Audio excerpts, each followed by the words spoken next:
তোমার কি খেতে ইচ্ছে করছে? তোমার দুধ আমাকে একটু খেতে দেবে প্লিজ। দেখো, যখন তখন এসে একদম দুষ্টুমি করবে না। যাও, আমার কাছে কোনো দুধ নাই। নাই মানে এই যে এত সুন্দর দুধ দেখা যাচ্ছে, তবে এগুলো কি? এইগুলো দুধ না, দুধের মতো দেখতে জিনিস। আমার দুধের মতো জিনিসগুলো খেতে হবে, তুমি দেবে কিনা সেটা বলো। আচ্ছা জ্বালা তো, যখন তখন এসে শুধু দুধ দুধ করতে থাকো। তুমি কি কচি খোকা নাকি তোমায় কোলে বসিয়ে সারাদিন দুধ খাওয়াবো? আমার তোমার দুধ খেতে ভালো লাগে বলে এই কথাটা বললে তুমি। ঠিক আছে, আমার আর দুধ খাওয়া লাগবে না, আসছি নীলা আমি। মুচকি একটা হাসি দিয়ে নিজের কাজ করতে লাগলো। ওইদিকে আয়ান রুম থেকে বেরিয়ে সোজা চলে যায় ছাদে।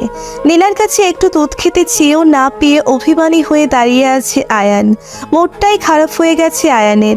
আয়ান কিছু সময় এক ধ্যানে বসে থাকতেই হঠাৎ করে আয়ানের কানে একটা মেয়েলি কণ্ঠস্বর ভেসে এলো।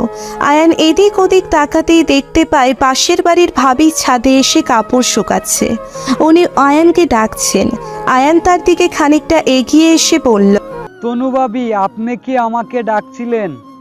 তুমি ছাড়া তো ছাদে আর কেউ নেই আয়ান, তোমাকে ছাড়া আর কাকেই বা ডাকবো আমি? জি বলেন ভাবি, কি জন্য ডেকেছেন আমায়?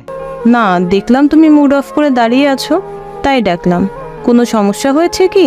না, তেমন কিছু না। আরে এত সংকোচ কেন? আমায় তুমি সব বলতে পারো। নীলার সাথে কি কোনো কারণে ঝগড়া হয়েছে? হ্যাঁ, ও একটু ঝগড়া লেগেছে আর কি। আরে ধুর, তুমিও না সব সময় ঝগড়া করতেই থাকো। তা আজ আবার কি নিয়ে লেগেছে?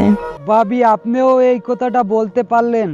আমি তো গায়ে পড়ে ওর সাথে ঝগড়া করি না, ও ঝগড়া করতে নিজেই চলে আসে। আজ আমি একটু বলছিলাম দুধ খাবো, আমাকে দুধ দিলই না, কথা শুনিয়ে তাড়িয়ে দিল। বলেন, এটা কি উচিত হয়েছে? আয়ান এক নিঃশ্বাসে কথাটা বলল। আয়ানের কথাটা শুনে তনু মুচকি হেসে ফেলল। এত বড় ছেলে হয়েও দুধ খাওয়ার জন্য এতটা বায়না কেউ কেমন করে করতে পারে?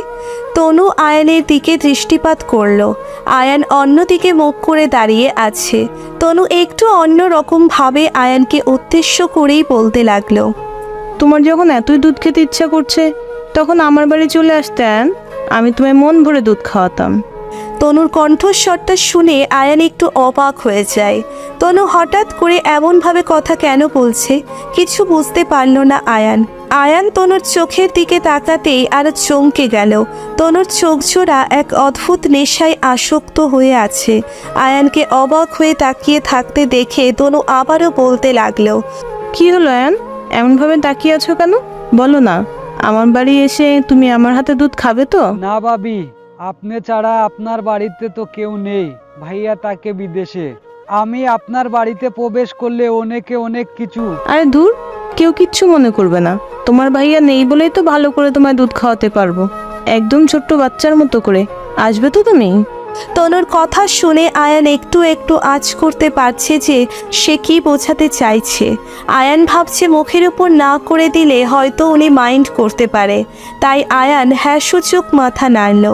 আয়ানের হ্যাঁ শুনে তনু আয়ানের দিকে খানিকটা এগিয়ে এসে আয়ানের গাল ধরে টিপে দিল আর বলল, আয়ান, তুমি ভীষণ দুষ্ট একটা ছেলে।